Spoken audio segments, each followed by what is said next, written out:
Well, unfortunately, recently my daughter and her kid moved back in, so when Active reached out to me to review their Messy Kids stain remover, I was like, well, I got messy kids here and I definitely got stains. So figured, well, might as well try out the remover here to see how it works. Yeah, little boogers end up flicking stuff on the walls and ceilings and chairs. They can't help it. It's just what they are.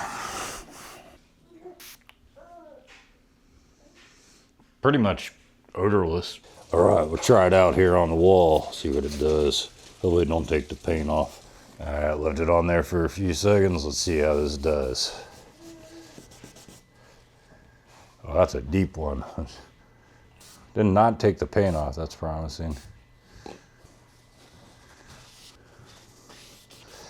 Yeah, I think it's some really old spaghetti sauce or something.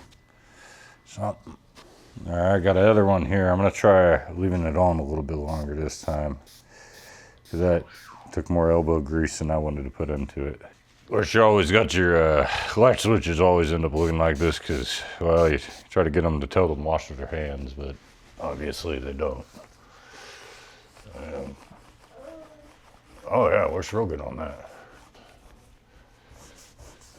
Not too bad there. All right, let's go back to this spot here. Oh yeah, it works. A lot better when it's left on. A little spot right there trying to get off. Nice. Only thing is, I just wish they had a bigger bottle, honestly. Oh yeah, it works pretty good. You can clean up your light switches, your baseboards, your walls. Oh yeah, took that spot right off. Yeah, if you leave it on just for a minute or so, man, this stuff works really good. That's really the trick to it. Nice.